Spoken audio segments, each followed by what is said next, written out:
ازيكم يا بنات واهلا بيكم تاني في القناه. انا نوج والنهارده عندنا فيديو خارج عن المألوف، عن الواقع، عن التراديشن. استخدمت فيه الجليترز اللي انا وريته لكم قبل كده وانتوا طلبتوا ان انا اعمل بيهم لوك، فانا قررت ان انا مش هعمل لوك عادي، هعمل لوك فانتازيا لانه كمان طلبتوا لوك فانتازيا، فقلت ادمج الاثنين مع بعض واعمل لكم اللوك ده. فلو عايز تعرفي انا عملت الميك اب ده ازاي، مبدئيا فقره الجليتر دي هتيجي في الاخر خالص، تقدروا تعملوا الميك اب ده من غير الجليتر، هوريكم ازاي بالظبط خطوه خطوه. في الاخر هنحط الجليتر، يعني لو عايزه ما تعمليش الجليتر ده وتعملي الميك اب هتتعلمي ازاي تعمليه. فلو عايزه تعرفي انا عملت كل ده ازاي كملي الفيديو للاخر. ما تنسيش لو عجبك الفيديو ده اعملي له لايك، سيبي لي كومنت برايك، ما تنسيش تعملي شير كتير مع صحابك عشان الجيش النجنوجي يكبر. اوكي واهم حاجه ما تنسيش تشتركي في القناه وتدوسي على علامه الجرس عشان يوصلك اشعار نوتيفيكيشن كل ما ننزل فيديو جديد. ويلا بينا نبدا. قبل ما نبدا عايزه اقول لكم ان في الاسبوعين اللي فيهم العالم بيواجه فيروس كورونا انا محبوسه زيكم في البيت، وانا قررت ان انا هنزل كل سبت 2 4 فيديو، يعني 3 فيديوهات في الاسبوع، يوم يوم لا. الويك اند هيبقى بس يومين، علشان اشجعكم نقعد كلنا في البيت. حافظوا على نفسكم وحافظوا على عيلتكم عشان ما تخرجوش لا قدر الله تجيبوا لهم حاجه وترجعوا البيت. فخليكم متابعين القناه علشان تشوفوا الفيديوهات الكتير اللي انا هنزلها. ما تنسوش كمان تتابعوني على الانستجرام لان انا اكتف جدا عليه الاسبوعين دول، بنزل بوستس، بنزل فيديوز صغيره، بنزل ستوريز. هنطلع لايف يوم الجمعه، اعتقد الفيديو ده هينزل قبل يوم الجمعه، فاستنوني واعملوا فولو هناك على الانستجرام، هيظهر هنا على الشاشه وموجود كمان في الديسكربشن بوكس. مش هطول عليكم، تعالوا شوفوا اللوك. يلا. اول حاجه هستخدم كريم العين ده من دكتور رشال، بعدين هستخدم اللوشن ده من اوكي، بعدين هستخدم مرطب الشفايف ده من لونا، بعدين هستخدم الكونتور ستيك ده من فلورمر، بعدين هستخدم الكونسيلر ده من اسنس، بعدين هستخدم الباودر الشفافة دي من اسنس وهثبت بيها وشي كله، بعدين هستخدم الباودر دي من فلورمر علشان احطها تحت عيني علشان لو في اي حاجة وقعت نقدر نشيلها بسهولة، بعدين هستخدم قلم الحواجب ده من بانكسير وهرسم بيه حواجبي. هنستخدم النهارده الباليت دي من فلورمر. اول حاجه هاخد اللون ده وهستخدمه كلون انتقالي.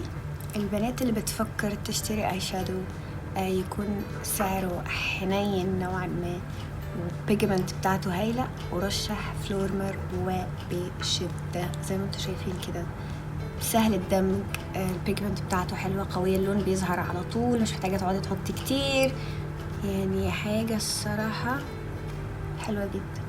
بعدين هستخدم اللون البني ده وهحطه في كسرة العين، بعدين هاخد اللون البني الأغمق ده وبرضه هحطه في كسرة العين ومش هعليه قوي زي اللون اللي قبله، وباللون اللي حطيناه في كسرة العين كلون انتقالي هحطه تحت. بعدين هرجع بالكونسيلر بتاع اسنس وهنعمل بيه كات للكريس. ممكن تستخدمي هنا اي شادو بيز او كونسيلر فاونديشن اي حاجه، المهم الفرشه هي اللي تكون قادره تتحكمي فيها. بعدين باي فرشه فلات هاخد اللون اللي فاتح ده وهحطه على الكونسيلر بطريقه الطبطبه. ما حبيتش اللون قوي فهاخد الباليت دي من نيكس وهستخدم الهايلايتر وهحطه فوق الجفن يدي اضاءه كده شويه. هرجع تاني بفرشة صغيرة وأحدد كسرة العين باللون البني والفرشة تاني اللي كنا بنوزع بيها وأدمجه. بعدين هاخد اللون البني اللي حطيناه فوق وأحطه تحت خط الرموش وهقفل بيه العين من هنا. دلوقتي هرسم ايلاينر، هستخدم الايلاينر ده من O2O. وبعدين مفاجأة الفيديو أخيرا هحط كحل أسود جوه عينيا عشان احنا النهارده هنأفور، فليه ما نروحش لآخر الدنيا. هحط كحل أسود جوه عينيا ونعمله سموكي نوعا ما. بصوا الفرق، بصوا دي ازاي، بصوا دي انا مش حاطه فيها اي حاجه وجواها اي شادو بتاع، بصوا باينه اوسع. هرجع بالفرشه الصغيره والاي شادو البني ندمجه مع الكحل الاسود. عايزين ننزل الكحل الاسود شويه تحت كده، ارجع بالكحل احطه بره هنا بعدين هنفض كل الاي شادو اللي واقع تحت العين، ونروح شويه للوش بعدين نرجع تاني للعين. وهعمل كونتور او تدفئه للوش بالكونتور ده من نيكس. بعدين هستخدم البلاشر ده من ذا بادي شوب وهو لونه مشمشي كده. بعدين هستخدم مثبت الميك اب ده من كاترس وهو فيه ترتر، ما عندناش مانع خالص ان يكون فيه ترتر النهارده على وشنا، وهرشه قبل الهايلايتر علشان يثبته اكتر. الهايلايتر اللي هستخدمه النهارده هو ماري لو علشان هو شويه على ذهبي، واللوك عايزاه يبقى شويه على ذهبي اكتر من سيلفر، او خصوصا على الخد. هرجع بالباودر اظبط كل الاماكن اللي عايزين نظبطها تحت الكونتور بتاع المناخير، بتاع الفك، تحت العين علشان نصفيه اكتر. بعدين هستخدم جل الحواجب ده من بنفيت. بعدين هستخدم الماسكارا دي من اسنس. بعدين اخر حاجه هستخدم الباليت دي من كاترس. وقلت النهارده بما ان فيديو فني فهتفنن كمان في الروج، مش عارفه احط ايه، فهخلط الوان وزي ما يطلع معانا يطلع. بس انا عايزاه حاجه نود محمر شويه، فهستخدم النبيتي المحمر ده والالوان النود اللي فوق. هبدا باللون النود اللي في النص، هاخد شويه وهاخد شويه من الاحمر اللي تحت، احمر قوي. فامسح الفرشه شويه وارجع اخد النود تاني. ما حبيتوش خالص الصراحه اللون اللي انا طلعته، فهاخد الرمادي. حاسه ان الرمادي ممكن يهدي شويه الوضع، اتمنى يا رب ما تخضش. طبعا هخفف شويه اللون عشان زودت الوان كتير فوق بعض، ممكن يقشر على الشفايف. هخلي البيز الاحمر يبقى لسه طالع، وهاخد النود اللي فوق ده.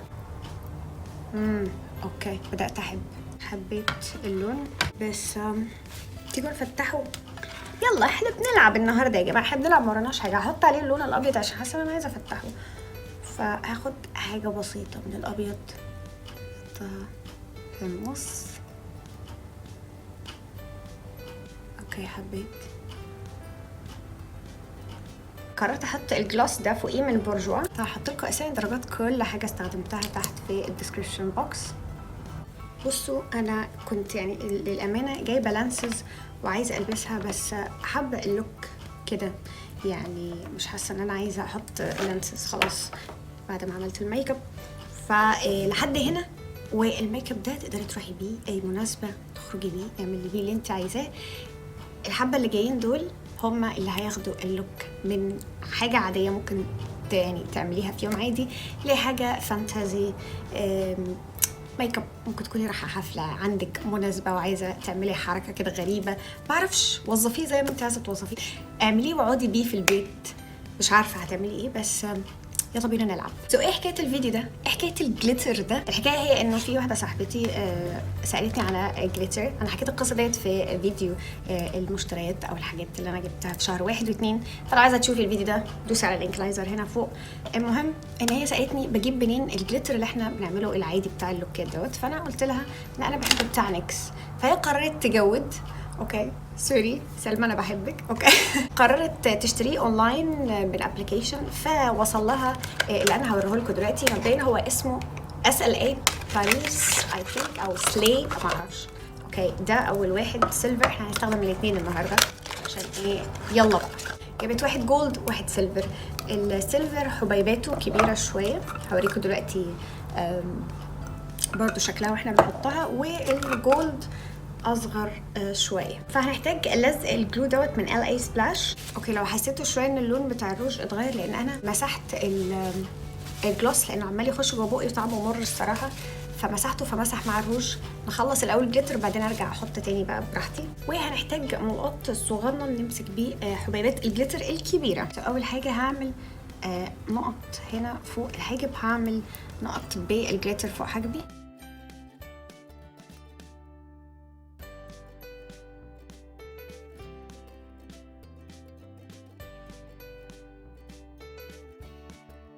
اوكي خلصنا الجليتر الذهبي فوق. تاني حاجه بقى هنستخدم الذهبي، بس قبل ما احط الذهبي هستخدم الجليتر ده برضو لونه ذهبي صغير من الست ديت كنت جايباها من جولشي. هاخد لزق الجليتر وهطبطب بالراحه كده هنا تحت العين. هاخد اي فرشه فلات عندي وهاخد الجليتر بسيط مش كتير على الفرشه وهطبطبه كده عشوائي.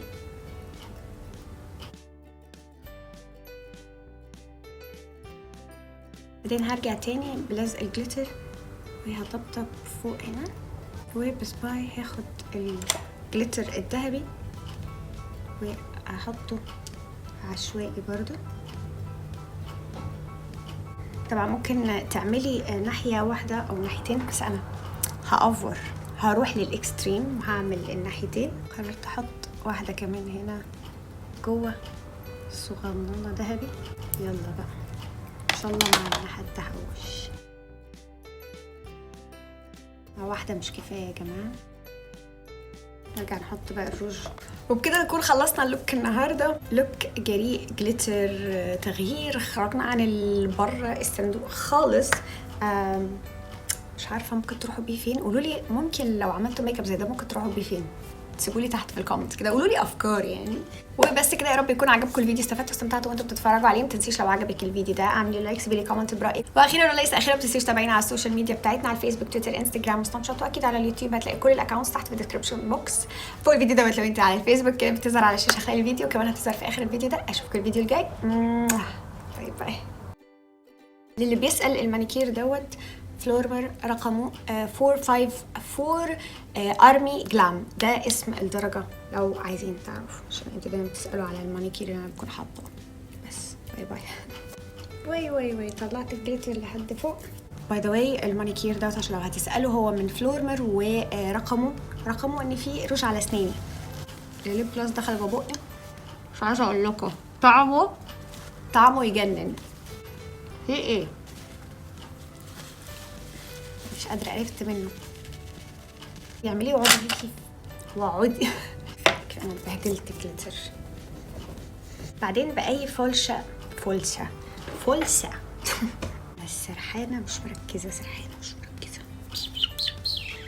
اشوفكم الفيديو الجاي. مش عارفة انا بعمل ايه.